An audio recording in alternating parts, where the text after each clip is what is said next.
yo. Yes, sir. What's up, guys? Yes. This DJ will kick the floor in three, two, 1. Hi guys, and welcome back to the Mzansi Reality YouTube channel. Thank you so much for joining us yet again for another video. I know yesterday we didn't have any uploads, and that's because we're going through some things personally. Mr. Anonymous unfortunately will not be joining me on this episode of the show, and however he will be back next week. There are some family affairs that he had to take care of, and for now it's just me riding solo. So I hope you don't click out yet.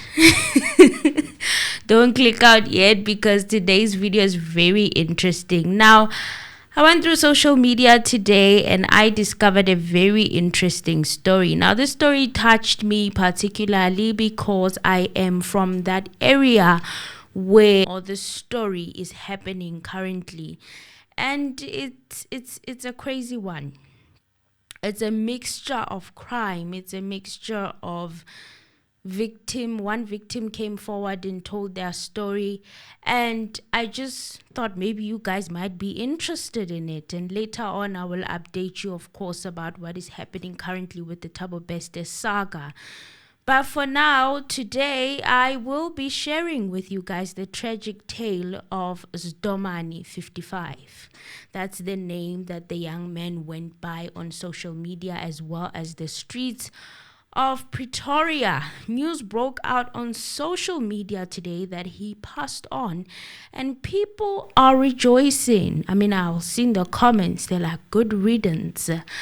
You know, everybody is happy when someone who's allegedly involved in criminal activities passes away, especially criminal activities that threaten or have either taken lives, you know. So I was very interested and clued up into this story, and I thought you Mzansi Reality family will be interested in it, because before you come at me even or accuse me of being insensitive, let me try to explain why most people were rejoicing over this young man's death. Now, this young man was a notorious carjacker from Garangua in Pretoria. His name was Mpho Sdomane 55 Ntloge, and he was shot dead in Mabopane Block D on the 26th of June 2023 at night. The incident reportedly took place near a car wash in the area, and the motive of the shooting is yet to be established. It's unknown for now how his life ended and what was the motive. I'm hearing allegations that 2 friends were also shot and that they are in the hospital, and that he is the one whose life ended on the scene.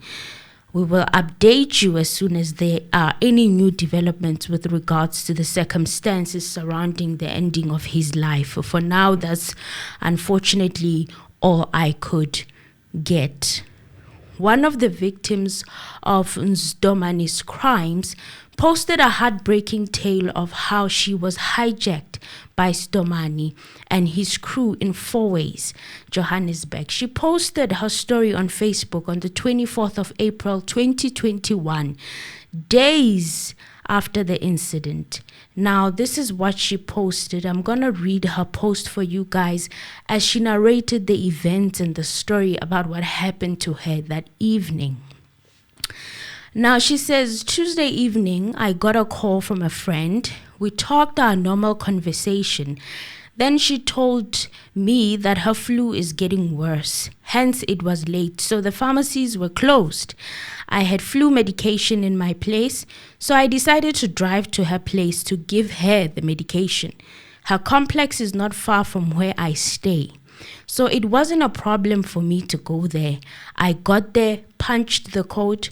When I checked on the inside mirrors, I saw guys coming out of a white Avemba with guns. I started panicking. The boom gate was already opening, but the main gate was still closed when I tried to drive in. The guards are not helping. I tried to ask for help, but I wasn't getting any help.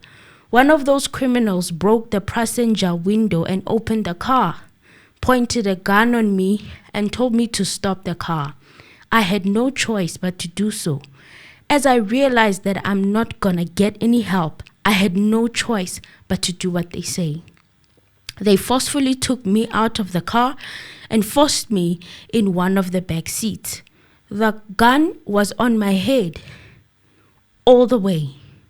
They asked for my phone password. I gave them. They asked for my bank PIN and the cell phone banking password, any of my iCloud password to disable the find my phone or find my iPhone. Or they drove toward Diepsloot, from where they blindfolded me. I didn't see anything and where they were taking me. It was a long drive till we got to some shack. They kept me there the whole night until they can get the tracker on the car. Apparently they found it in the morning around 5 a.m. since I've been awake cold and scared for my life. Fortunately, they didn't SA or do any harm with regards to forcing themselves on me. Emotionally, I'm damaged. I don't think I will ever recover from the traumatic experience. Around 6 a.m., they dropped me off at Pretoria West, near the Tshwane College, with nothing, not even shoes. I had to walk around looking for help to get me home. God saved my life. I would have just disappeared, no one knowing where I was, with crying emojis and heartbreak emojis. This sounds like she really had a terrible, terrible experience. And I'm very sorry for what happened to her. I remember the rate of carjackings really oddly increasing around Pretoria at a certain time. And I would say from 2020, I started hearing many people sharing their stories about how they were hijacked, how their cars were taken. It grew. The carjacking rate, for some weird reason, grew at quite an alarming rate. And I know so many people who I grew up with whose cars have been taken like that. It's really traumatic and you can't even get over it. It takes a while. So I'm very sorry to this young lady. Of course, I couldn't share her full identity for safety reasons. I don't know how safe it is to actually share her full details, her full names, because you never know with social media. You just never know what might you be exposing a victim to. So she even shared footage from the entrance of the estate where her friend resided, the exact spot where she got carjacked and kidnapped. Not only was this young lady hijacked at Veiws in 2021, but the young man drove around in the car doing live videos on Instagram, then posted the stolen car and motivational quotes while standing next to the lady's car that he took by force. Someone posted back in 2021 after the hijacking incident, and they said this guy hijacked a lady in Veiws, took her blue BMW, and then went live on Instagram a few days later, driving it, my new car. The people were asking, how was he able to hijack this lady, take her car, and then post on social media and still not get arrested? It's the same question I'd also like to know. And there are also allegations that he had been arrested before. He had been granted bail and was awaiting trial for other crimes that he had committed. Now, another crazy thing about Sdomane's story is that he knew that crime does not pay. This is what I found very interesting. He knew that there would be consequences for his actions, but he still continued living on the fast lane. There is a clip of him jokingly telling his mates what his obituary will look like. And he says in this clip that what they will say is that, Shem, it was a lovely life. It was a lovely life. I don't see the Marsham.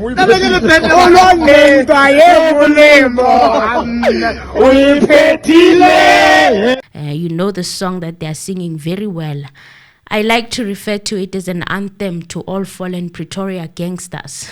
Well, some may not be gang affiliated, but a lot of them are. So when I scroll my TikTok and I hear the song, I already know that it ended in tears for someone. And it has to do with Pow Pow. The story is sad. I feel sorry for his family. I do feel sorry for his family because he looked very young. The most interesting thing about Sdomane is not only that he is a young man who lived a life of crime, but he was also a member of the ZCC Church, otherwise known as the Zion Christian Church. I may not be a fan of their spiritual practices, but one thing I know is that they do not condone crime. They will always encourage other ways of living, not a life of crime. And I'm saying this because my late uncle also had to change his ways when he joined the church. We saw him move from doing the way things Sdomane was doing. My uncle in his youth also lived like that. In fact, he was incarcerated for some time. We saw him move from being and living that lifestyle to a staunch ZCC member, and he would try by all means to live an honest life. Some people may disagree with me because I saw some of the comments on social media saying that most gangsters or tsotsies are found in the ZCC. For them, it's a perfect disguise. But as for now, for me, I don't know. One thing I'm starting to also see is that crime really does not pay unless if you're a part of a very few elites of this world. The young man was very much idolized for how he dressed. Young boys in his hood looked up to him because of how he dressed.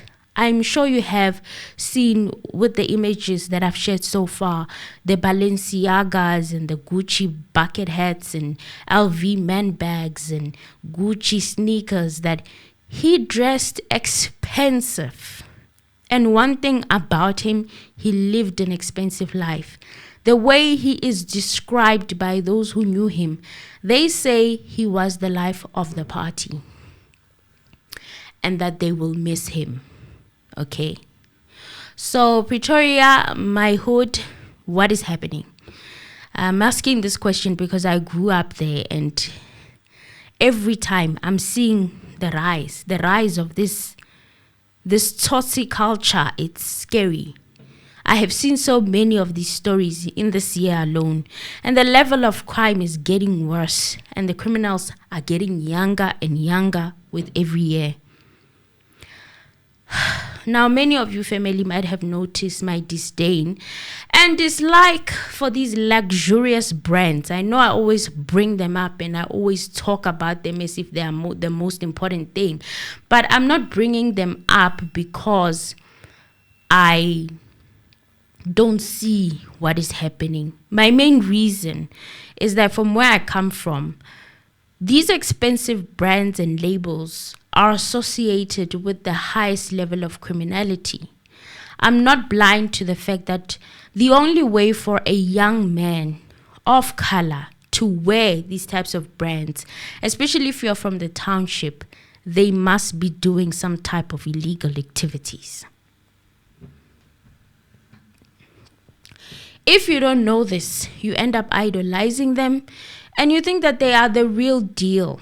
Look at how some people are even idolizing Thabo Bester and Dr. Nandipa on social media, which is why I cannot shake this feeling every time I see Thabo Bester in court with this expensive clothing. It sends a message to young people of color that to get these types of brands, it means they must also do crime. And whether you want to believe it or not, that is how young, impressionable minds think. They will idolize the person most decorated and want to copy their path to getting those things, in which most of the cases you may need to lose your soul first before you acquire those things, instead of working hard and focus on making an honest living, because the road to wealth in South Africa is seemingly impossible in the current South African economy for a black child. And we can already spot that. That is why we are focusing more on these laws, and we wish that young people could be told that. But I feel like our young people don't understand really what is happening, and it's really up to us to teach if we've acquired the knowledge.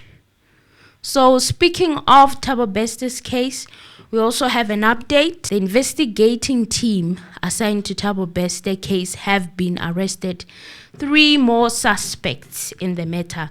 So 3 more suspects have been arrested in relation to the Thabo Bester escape saga, and all of them are G4S employees. 2 are 47 years of age and 1 is 37 years old. All 3 are male. They are men. There's no female. They will appear in the Bloemfontein Magistrates Court later today. And 1 suspect was arrested at his home in Botshabelo, while the other two were arrested at their place of residence in Bloemfontein. Now, all 3 were arrested on Monday evening on the 26th of June 2023, and the trio is expected to appear before the Bloemfontein Magistrates Court on Wednesday, the 28th of June 2023. Now, that will be today. They all face charges of 1, assisting an inmate to escape from lawful custody, 2, violation of a corpse, 3, corruption. Total now, including these 3 suspects, is 12 suspects that have been arrested on this case. The possibility of effecting more arrests can also not be ruled out. So, in my opinion, it looks like for now, only G4S employees are the ones getting arrested, the ones who were there and much closer to the incident. And it's gonna be a very long road to finally get into the big fish, or it might never even happen at this rate. So we will see what happens today in court. And I also remember a tweet that I saw from Gayton Mackenzie when this whole incident started, and he said Thabo Bester probably would have been helped by 30 people to pull off what he did. Remember that escape? It seems like they're starting there. They're starting with the employees. Whether they will get to the funders, the big fish, the people who actually ignored the escape. Yeah, we will see. The people who funded him while he was in prison. We will see. But it looks like we may never get that far, hey? But you guys let me know your opinions about today's stories that I've covered. First, starting with Sdomane's story and then the Thabo Bester update. Let me know what you think in the comment section down below, especially regarding Sdomane and what that says about our country. That young man is too young to have involved or committed himself to this lifestyle of crime. I'm so shocked. He even looks younger than me. So I'm very shocked. So that's it from me, guys. And until the next one, bye. And thank you so much for making it this far. End of the video. And I hope you don't mind without Mr. Anonymous. And for those who like Mr. Anonymous and his analyzing, you'll get to see him when he comes back. He should be back by next week or later this week. So I hope you don't mind when I do some of the videos solo. As long as you stay updated, yabo. Yeah. So guys, thank you so much for joining today's video, and if you really liked it, please show me by pushing that thumbs up. I really would like you guys to share, and those of you who are in Pretoria and have more information about this story, you're more than welcome to use the number down below to share any information you may have that is more closer to the situation, that is a little bit more accurate than what I've picked up from social media. But until then, you guys, it's a bye from me. Bye.